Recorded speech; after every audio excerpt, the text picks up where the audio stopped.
Hi everyone, it's Brittany again. So now with this video, we are going to be going over the pre-surgery meal plan that we want you to get started working on now before surgery to help not only prepare for what your diet's going to look like after surgery, but also to make surgery safer for you as well. And you might see me kind of glancing over here to the side. I'm just following along with my information that I normally teach on a PowerPoint slide here, so I just want to make sure I still cover everything with you. So this meal plan that we'll go through, everything that I talk about in terms of foods that we want you to choose or foods that we would like you to avoid are the same things that we are going to ask that you choose or avoid after surgery. It's just going to be much smaller portions of those foods after surgery. And then, like I said, this diet does also help make surgery safer for you. If you've ever heard the term liver reduction diet, that's what this diet does. Basically, we're really keeping those carbohydrates low. So by following this plan, you're going to reduce your glycogen stores in your liver, which will shrink up the liver and allow your surgeon easier access to the stomach. So your liver sits on top of your stomach in your body. So if that liver is smaller, visually it's going to make it much easier for your surgeon to perform your surgery when we followed this diet beforehand. When we talk about glycogen stores in the liver, glycogen is the storage form of carbohydrates in your body. So as we keep those carbohydrates to a minimum with following this diet, you'll force your body to use up those stored carbohydrates, the glycogen that's in your liver, and as a result will shrink it, making surgery safer for you because there's easier access to your stomach now. So now what I'm going to do is I'm going to go through different food categories here, and then we'll talk about things to choose or avoid within each thing.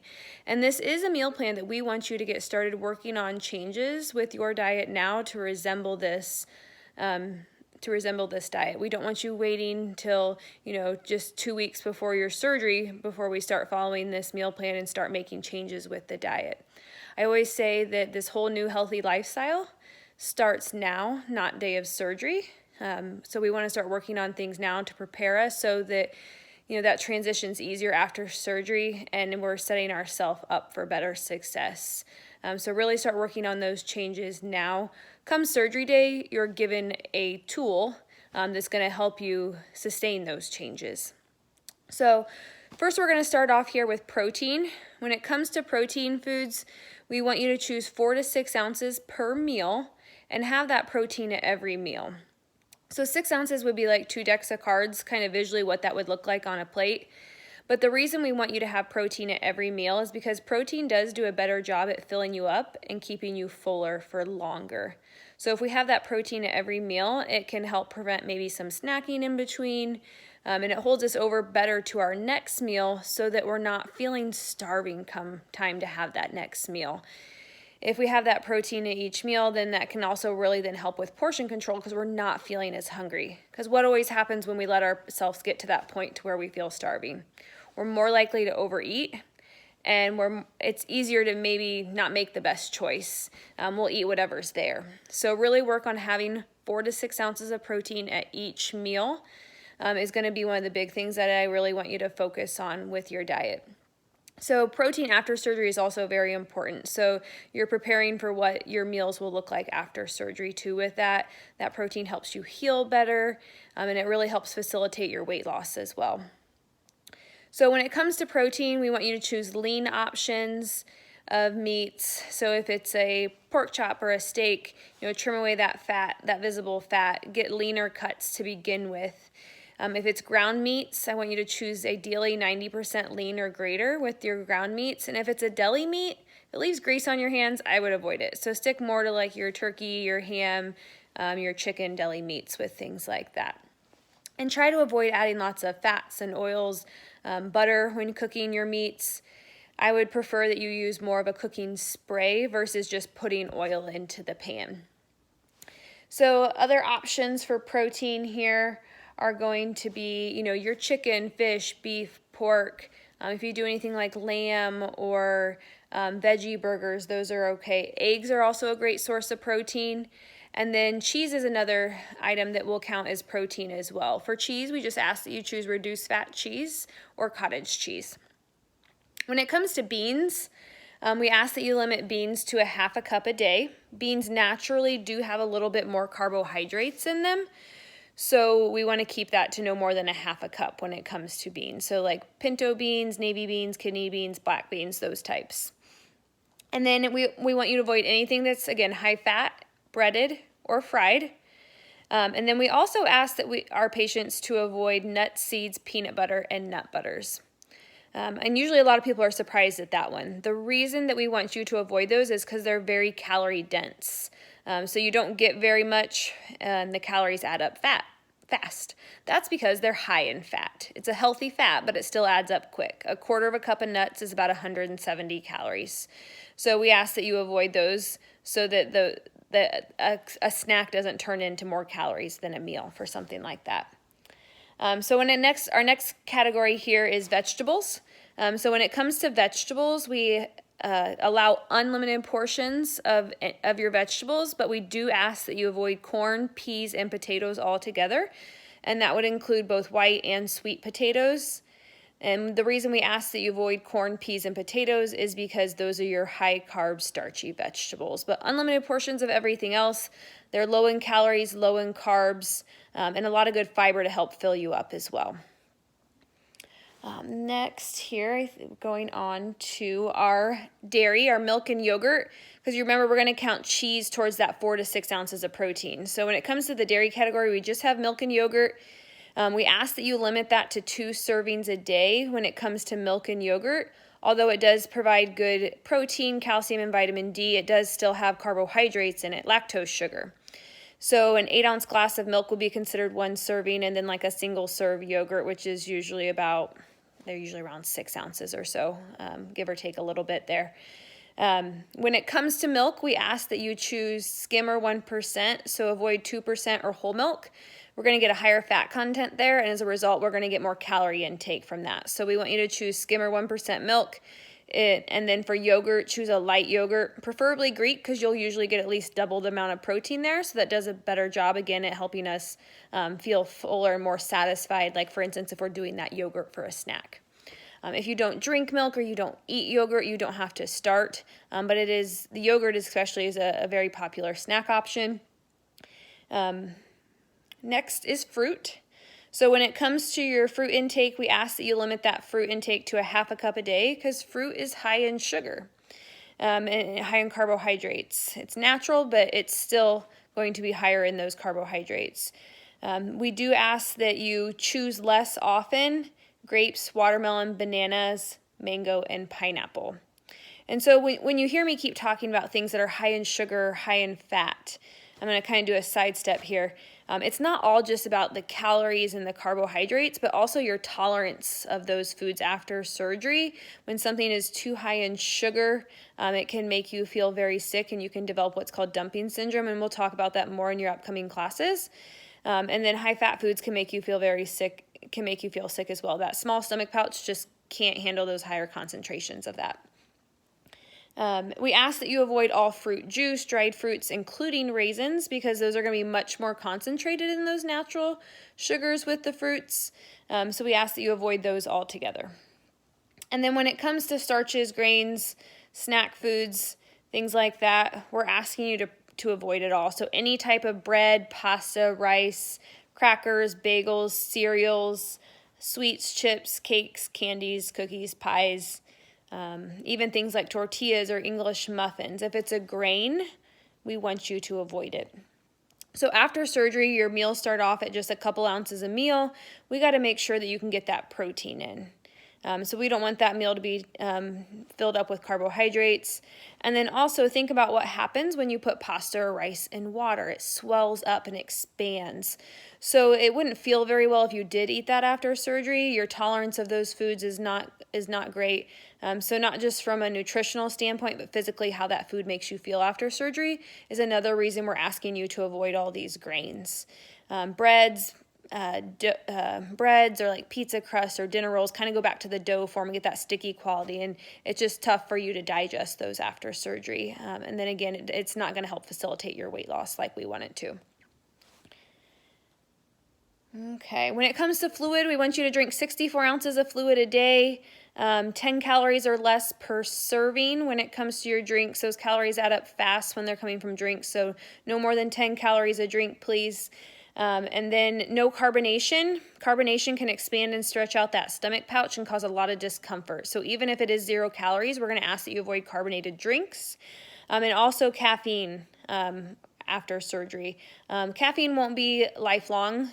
Carbonation will be, but caffeine can dehydrate you, and right out from surgery, we need to make sure that all of your fluids that you're drinking are going to work towards hydration. We also ask that you avoid alcohol both before and after surgery. Alcohol has a lot of calories to it. I don't know of any alcohol that's going to fall under 10 calories or less per serving, so that adds up really fast. But then also your absorption of alcohol is very different after bariatric surgery. So one drink could be like what 4 or 5 are now.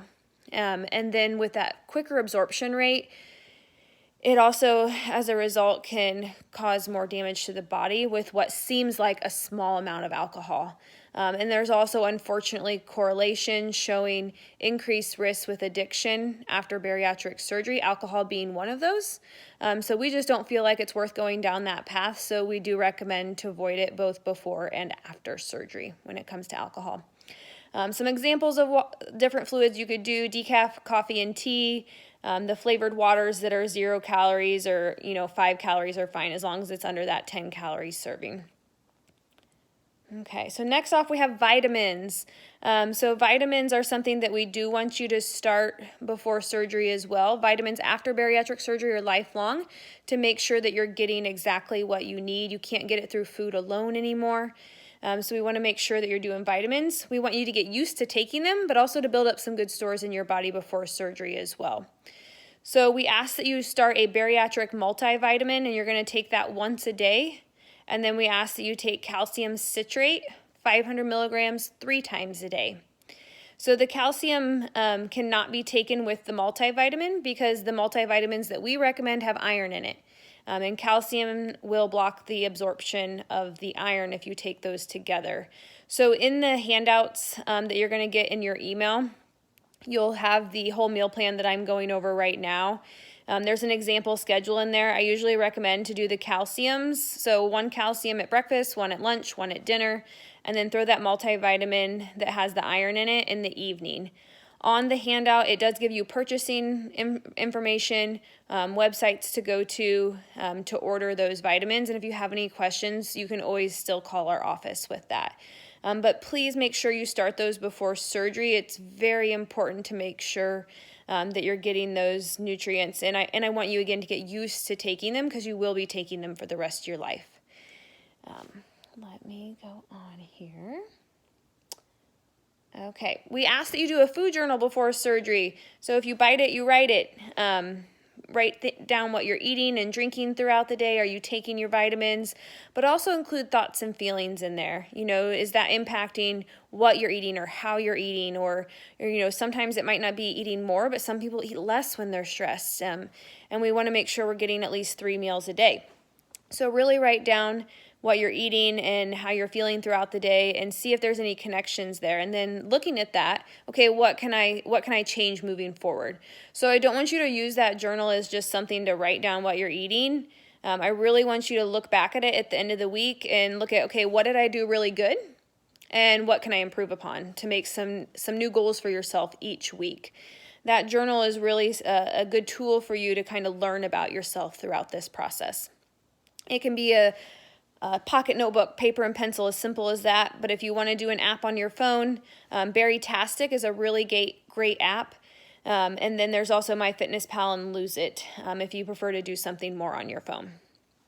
When it comes to exercise before bariatric surgery, we do recommend to start with some exercise, but please talk with your physician first about whether or not it's safe for you to begin an exercise program currently, especially if you haven't been doing anything recently. But any history of heart disease, shortness of breath, chest pain with exercise, please make sure you always talk to your doctor first and foremost. But we want to focus on the movement piece as well because that has a big impact on our weight loss. It can, if we're more active before surgery, it can help with healing and recovery afterwards. Can help with long-term that weight loss maintenance. And so just like with the diet, we want to start with that movement piece and developing those habits now as well. My biggest thing with exercise is really just trying to be consistent with it before surgery. So ultimately, 20 to 60 minutes 3 times a week with cardio, a couple times a week with some strength training. But really, I just want you to be consistent to work on the habit forming piece. So even if your goal to start off with this week is to walk, 2 houses down in your neighborhood and back, but you're consistent about doing that every day, that to me is a much better progress than going to the gym for an hour and a half, once every 10 days. It's like your body's starting over. So really work with more of the consistency. We can build up that duration as you feel comfortable. Okay. So the next piece that we're going to talk about here is the handout that you have in your email talking about behavior modifications. So with that one, you really want to work at slowing down eating. A meal should take you 20 to 30 minutes to complete. So I really want you to focus on sitting that fork and spoon down in between each bite, chewing that food really well. And that's great practice for after surgery. If you eat too fast and you don't chew that food well, it's not just going to be an uncomfortable feeling. There's a good chance that food could come back up and we're going to make ourselves sick. So really work at chewing that food well and taking your time, and that can help us prevent from overeating. Oftentimes when we eat too fast is when we overeat. You need to give your body that 20 to 30 minute time frame to tell you that you're full. So really focus on that. Another thing would be to really work on getting that fluid intake in. 64 ounces a day is your goal when it comes to that fluid intake. But I really want you to be that person that people notice you don't go anywhere without your water bottle, because that fluid intake is going to be much slower after bariatric surgery. So I really want you to get used to sipping that more throughout the day consistently versus chugging a water bottle when you get home from work. And then again, 64 ounces of fluid is your goal for the day. Again, other things to focus on would be doing that food journal, your exercise. And then also there are some times that we ask that you don't drink fluid. So I don't want you to drink when you eat and for 30 minutes after. That allows you to be able to get that meal in after surgery. Can't have food and fluid at the same time. And if we put that fluid in with the food, we can potentially wash that food through the stomach pouch faster. And so now you're left feeling hungry a lot sooner. So really practice working on avoiding fluid at mealtime and 30 minutes after. And then lastly, I really want you to focus also on trying to get in 3 meals a day. And this is a tough habit to break. That 3 meal a day pattern, your body needs that fuel and that energy, especially after surgery. Skipping meals means we're not getting enough protein in, and that weight loss can stall, and it's frustrating. So really work on those 3 meals a day as well. All right. Well, that was everything I had, guys. I hope you enjoyed the information.